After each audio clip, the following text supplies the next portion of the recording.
let's kick this off. So, hey, welcome everyone to our developer community meeting for August.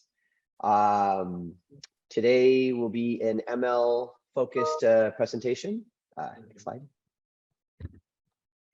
Yep, today we'll just briefly go over a couple community updates. We'll hand it off to Soumya, who will talk about what's new and recent in Cerebras' recent release. And Cindy will provide us with a discussion on performance best practices for training a deep learning model on our CS2. Yep, just one community update for today. We've launched our discourse website and we're getting a lot of posts from the SDK community. But yeah, for ML folks, especially on the call here, please sign up and feel free to use this as a way to ask your questions and have our Cerebras tech team provide you with responses. Yeah, with that said, I'll hand it over to Soumya. Hey, thanks, Uday. Hello, everyone. Just wanted to give you an overview of what we are releasing tomorrow. That's our CSoft 1.5 release. This release comes specifically with a number of different improvements on our weight streaming technology. Few improvements are around performance, but also performance boost in supporting our eval, right? The evaluation of the accuracy of these large scale GPT models. GPT style models like GPT-3XL, GPT-J, all the way up to 6 billion parameters. And now the eval is actually pretty much on par with the training performance. On top of that, we have also improved our support for vocab sizes. Before, if you have tried, our vocab sizes that we supported were pretty small. Now we have extended the support to go beyond 65K vocabs here for GPT-style models, again, in the weight streaming mode. So it all needs you to put your system onto weight streaming execution mode, which is through your sysadmin to restart your system and put it on weight streaming mode and be able to run these GPT-3, GPT-J kind of models and get these advantages when you run through the weight streaming execution. On top of that, we've been building our roadmap, our capabilities towards multi-node CS2 support. It's still in the demo mode. We have not rolled it out in customer sites yet. What this release brings is the cluster support expanded to 4 CS2s on GPT-3XL model. Again, it's supported through a different workflow called appliance model, where in the appliance model, how it works in a nutshell is that from the user perspective, all the cluster related information is hidden in the background. So the user still submits a job to this weight streaming cluster, more like a single device. So the appliance model makes that possible, where a single job is submitted, and then the internals of the appliance model takes care of scheduling the jobs and distributing the workloads across multiple different CS2s in the cluster. Now, again, to get a demo of these cluster capabilities, as well as the appliance workflow itself, like I mentioned, it is not being rolled out yet. And in the next upcoming releases, we'll be rolling out more broadly and at customer sites. But for now, we'll be happy to demo you and give access to some of our internal clusters that we have brought up here. So please contact our support at cerebras.net. As always, you have more to learn. We've been improving our documentation quite a bit, and we've been adding a lot of these features and how to enable them and how to run them in our documentation. So please visit docs.cerebras.net. It's public, and you should be able to just browse through it and get started. And a few of these models are also available to just look at the reference implementations for public access, along with Model Zoo if you already have access to it.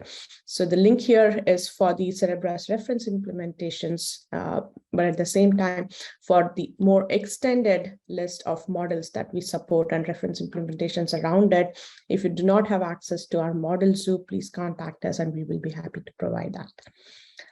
Any questions, as always, shoot us a note on Discourse or contact us through our email ID, and we'll be happy to help you with the 1.5 release. That's pretty much from me, Uday. Great. Thank you, Sami. I appreciate that. And yeah, Cindy, if you want to go forward, we can start your presentation. Awesome. Thank you so much, Uday and Samia, and welcome everyone to the performance best practices. Today, the idea is that we are going to focus on pipeline mode, and we are going to learn what impacts the performance that you see when you train a model using the CS2. So to do that, we are going to understand why we need to think about different pieces when we think about performance in the CS2. And those two pieces are data and the utilization on the system. So we are going to focus on first best practices regarding the data, and then we are going to go into best practices regarding the model and utilization of the CS2. So what impacts the performance of the CS2? Let's start from the beginning on what is the CS2. So the way to think about the CS2 is a network attached accelerator to a cluster of CPUs. In that cluster of CPUs, if we are in pipeline mode, one of the CPUs or the tasks that is running on the CPUs acts as a chief node and is the one that compiles the code and manages the CS2. And the rest of tasks running in the cluster of CPUs work as input workers. So they are streaming data to the CS2 and they run the data preprocessing.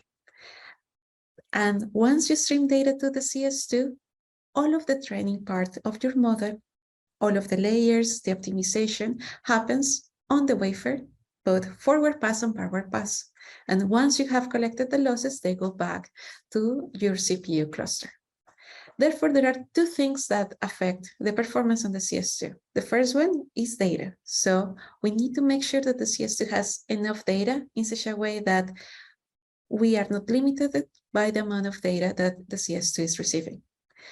If the CS2 receives enough data, then we want to utilize totally or we want to increase the utilization of the wafer as much as possible, given the model that we are using. And that is the second part, how we can ensure a high utilization of the CS2. So let's focus first on how we can make sure that the CS2 is not data hungry. So in order to make sure that you are streaming enough data to the CS2, there are two things that you need to think about. The first one is to make sure that you have enough input workers. And in order to have enough input workers, you need to use the Scrum wrappers scripts or launch the job with enough workers. And there are some tools that you can use in order to inform better how many workers you need for the workload that you are using. The second step is to make sure that the jobs that you are running in each of these clusters or in each of these CPU nodes take into account that you are distributing the data among different CPUs and you are shuffling the data in such a way that there is no bias depending on where the data comes from when you are training. So like that, you have samples for training that are totally at random and you don't have problems with your training loss. So let's start with how to choose the number of input workers. And for that, let's remember that we have two scripts, CS run CPU and CS run WC, that are helper scripts that allows us to launch run jobs into the cluster. For these scripts, in particular, for CS run WC, behind the script, what we are doing is launching our singularity container, and then we can launch the job on a cluster of nodes and specify different flags that are set up in our reference implementations.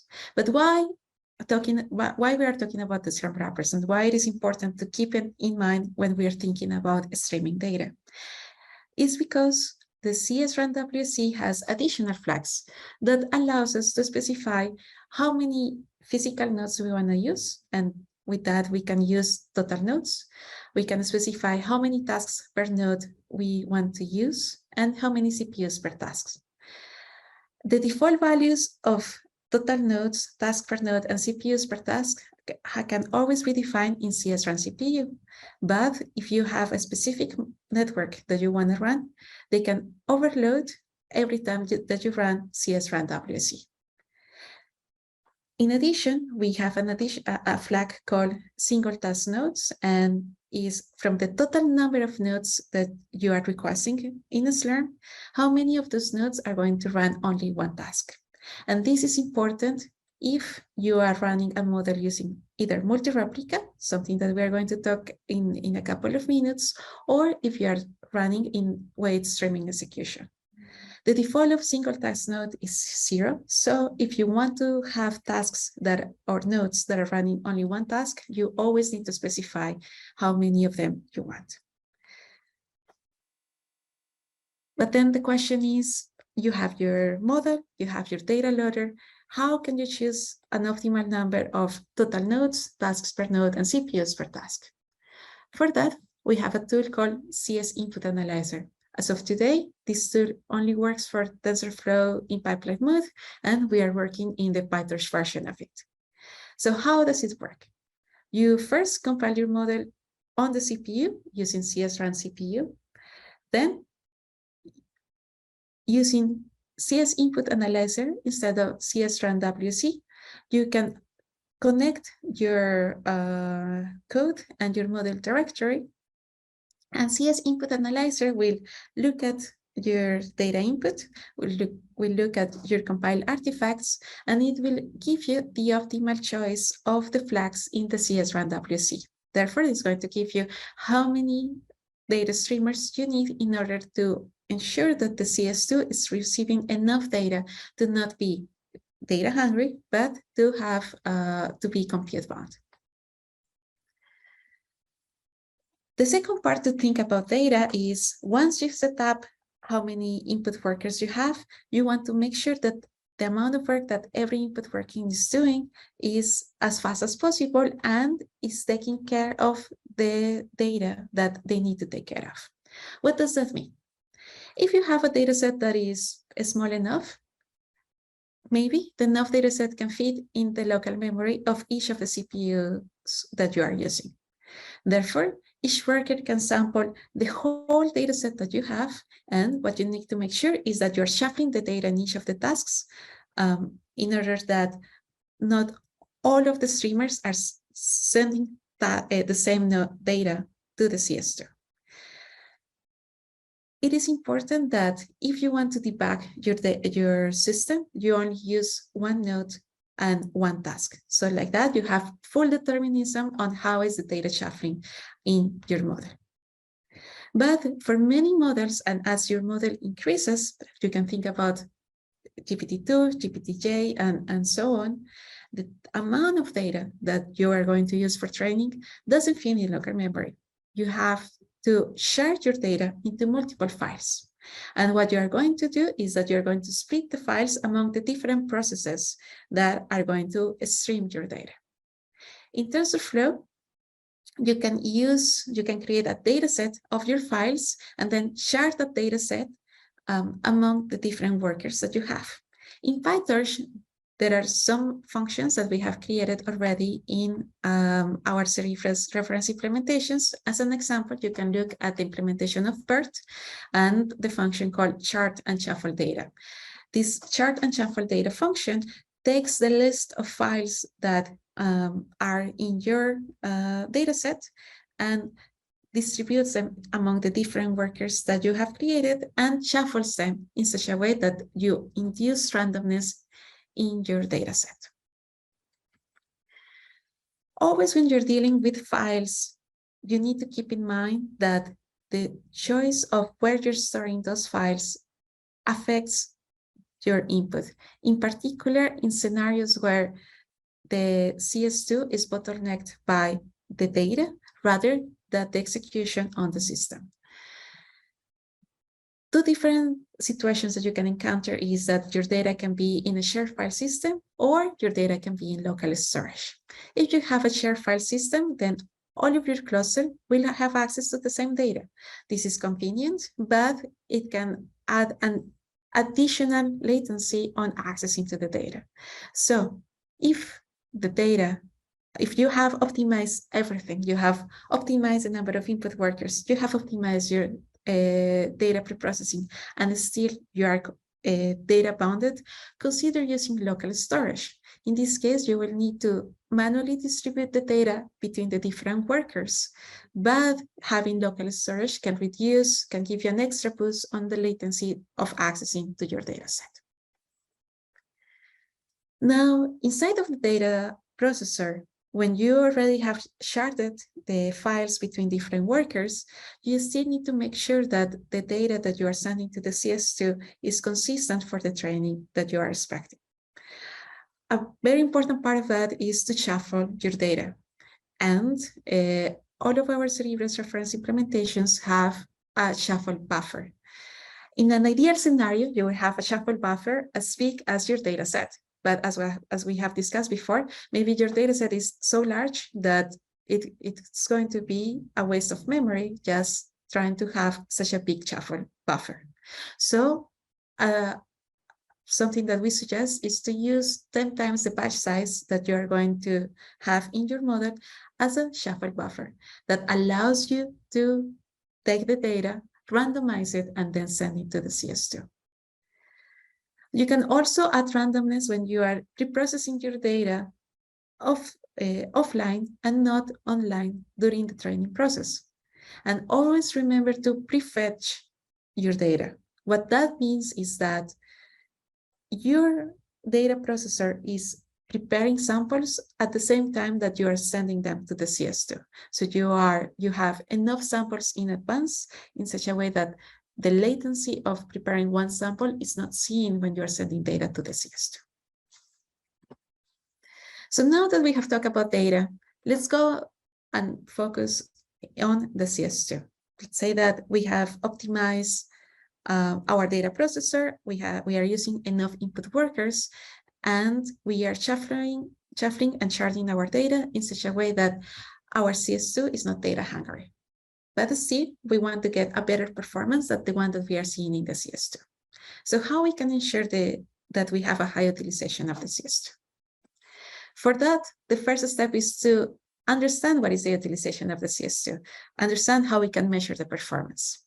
And for that, all of the information that you need to find is in the model directory. In particular, we are going to talk about the compile report and the performance.json.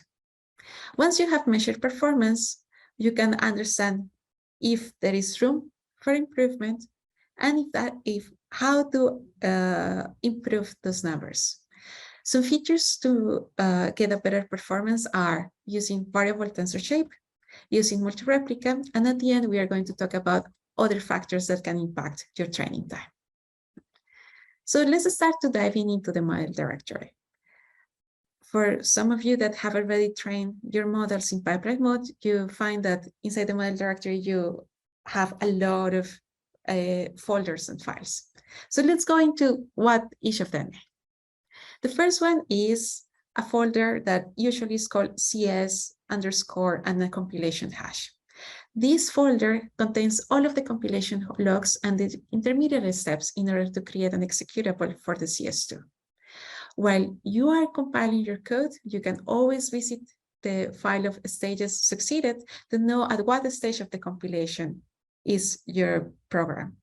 And once the compilation is done, you can always look for the compile report file.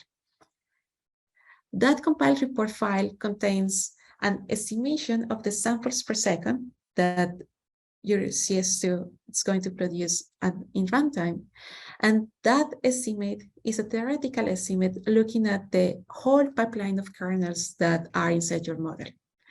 And if you remember, the time that it takes to process one sample in the pipeline is determined by the slowest kernel in that pipeline. And that the slowest kernel can be slow because of two reasons. One, it's because it takes time to compute the kernel, or two, it takes time to transmit the data to that kernel. That's why in the compile report, you will find two types of throughput: compute samples per second and transmission samples per second. In this compile report, also you will see an active piece percentage, that is the area of the wafer that is being dedicated to run the model. And you will see the compute utilization, and is of those PEs that are running the model, how many of them are being used to compute kernels.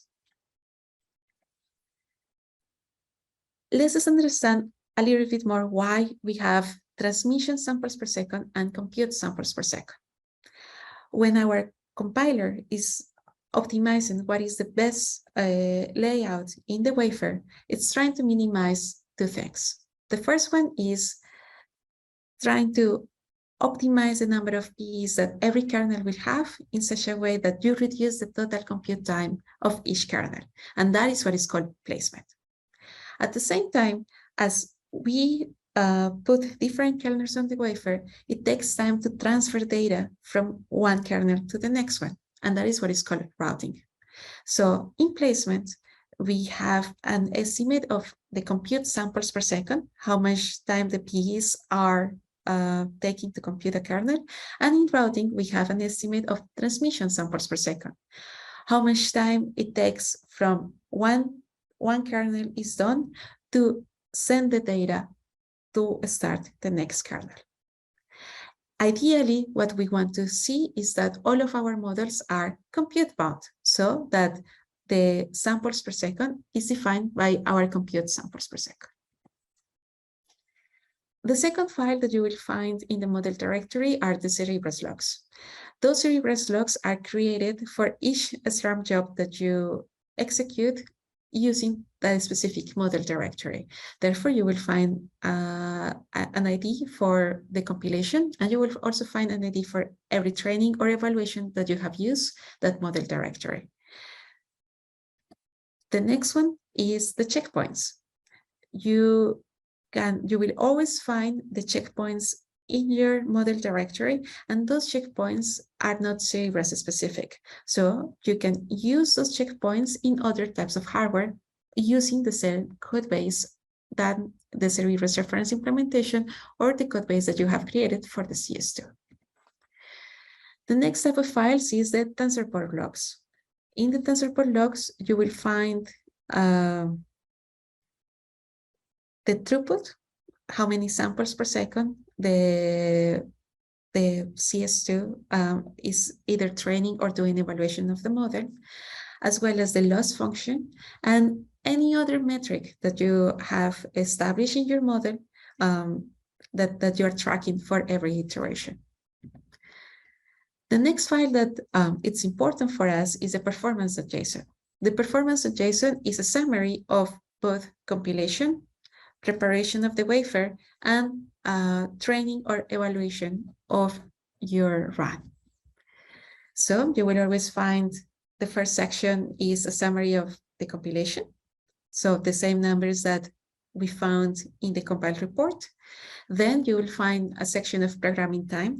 This is the time that when you launch the job until the CS2 is ready to process the first sample. That is what we call the CS2 programming. And then once the CS2 is ready to process the first sample until it finishes with the last loss evaluation, then that is what we call execution. And we get the total time, then the total samples. And then when we divide total samples by total time, we get the throughput of samples per second. That those numbers are the same ones that you see in the standard output when you run your model. The last file is always important to keep in mind, and is the params.yaml. And why it is important to keep in mind is because it is a copy of the configuration that you have used to run your model. So sometimes we are doing a lot of experiments, and it's easy to lose track of what is the configuration related with certain performance. So always in your model directory, the performance.json and the params.yaml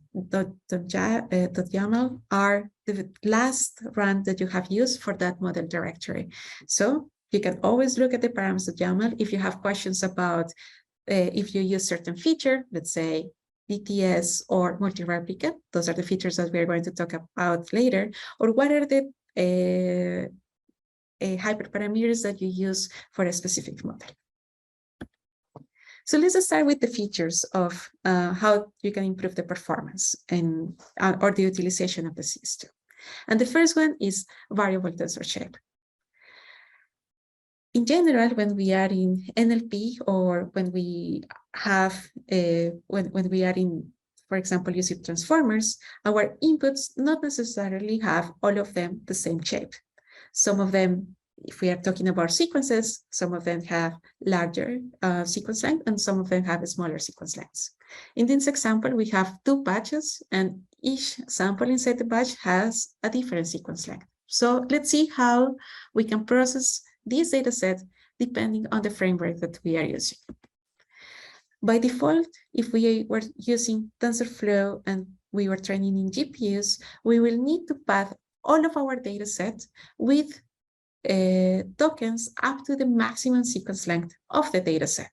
So if our distribution of data is skewed towards a smaller sequence length, but we have some outliers with a very large sequence length, then we will be processing a lot of unnecessary tokens. This is a little bit improved when we move to PyTorch, because instead of having to path the data up to the maximum sequence length of the data set, we only need to path the data up to the maximum sequence length of the batch. But still, given that we have some data that has a very large sequence length, we will be processing unnecessary tokens. In the CS2, with variable tensor shape, the behavior is different.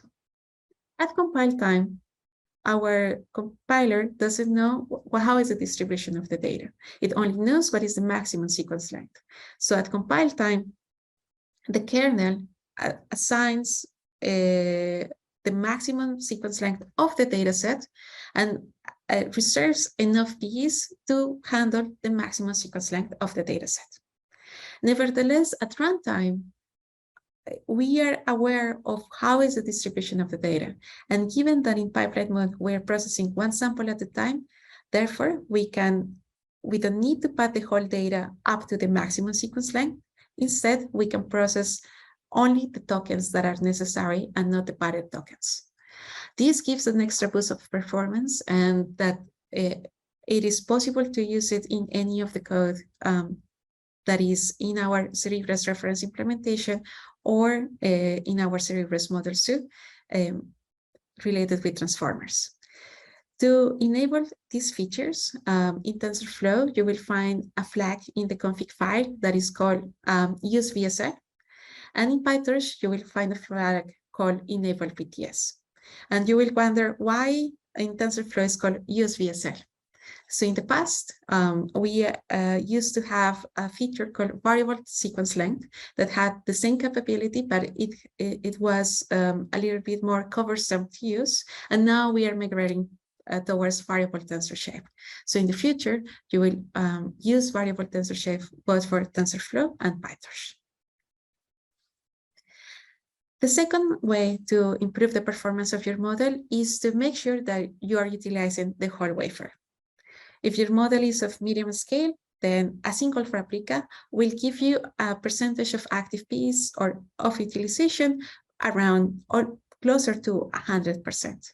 But if your model is small enough, let's say less than 100 million parameters, probably that number of active PEs that we saw in the compile report or percentage of utilization may be around 10% or 20%. So how do you use the rest of the wafer? For doing that, we have the flag called multi-replica. In this scenario, what we do is that we create multiple copies of the same model in the wafer, and we do a data parallel approach in such a way that we distribute a specific batch among all of the replicas that we have in the wafer.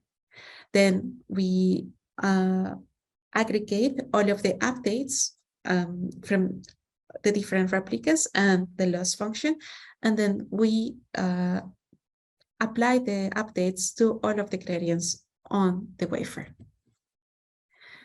So what is important when you are using multi-replica? The first one is that the number of replicas is determined by the compiler, depending on what was the percentage of utilization of the single replica and what number of replicas gives you the optimal number of performance, the compiler will decide the amount of replicas. That amount of replicas is today bounded for 16. The second step is to think about the batch size. Every replica or the global batch size is the one that you specify in your config file, and that global batch size is going to be distributed among the different replicas that you have in your wafer. And every of the input workers that you have assigned using CS-RANWC is going to be assigned to only one replica in a round-robin basis. That means that you need enough input workers for all of the replicas that you have.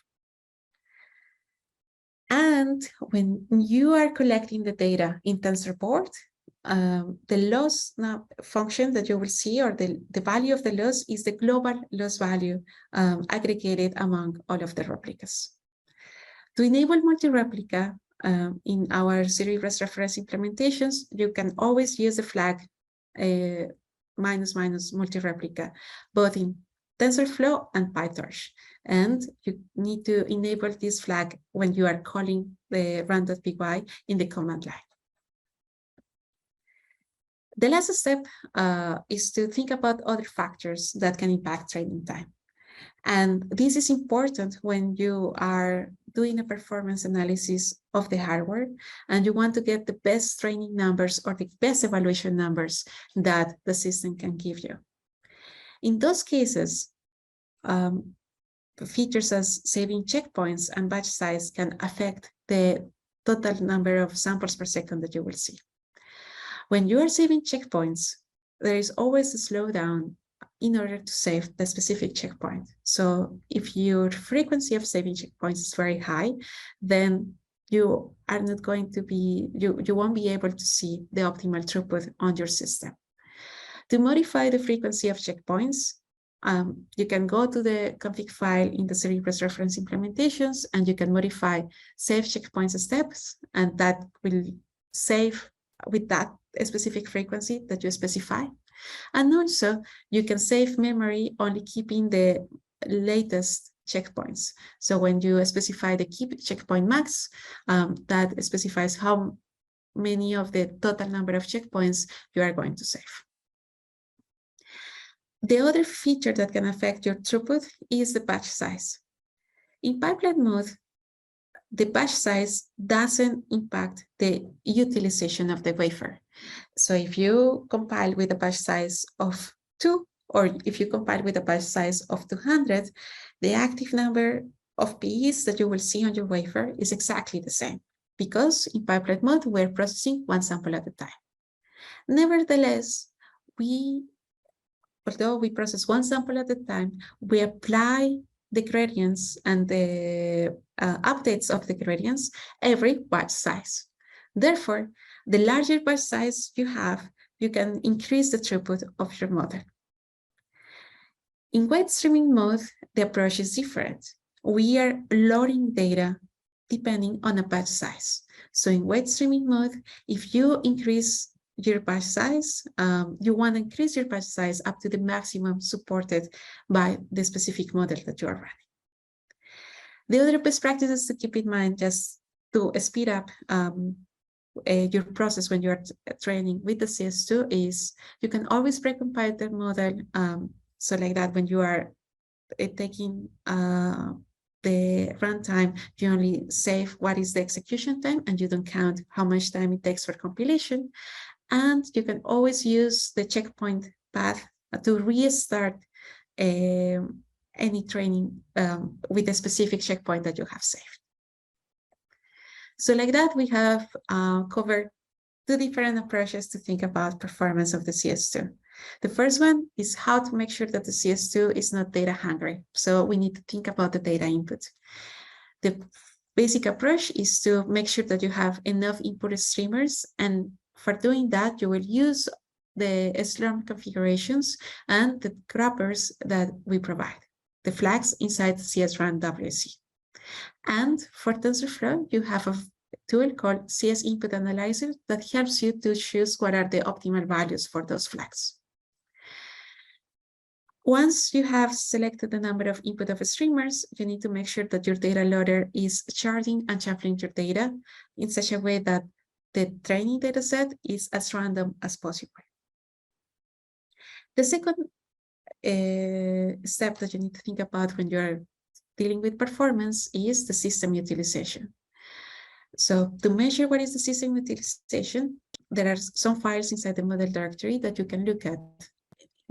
The most important ones are the compile report and the performance.json. And for specific models, you can use additional features to boost that performance. Think always about variable tensor shape, multi-replica, and when you are measuring throughput or the performance of a system, think about what is the maximum batch size that makes sense for your model or that is optimal for your model, and how many checkpoints you want to save in order to have a nice sweet spot between the kind of like keeping the training history of your model and not slowing it down if you keep too many of those checkpoints.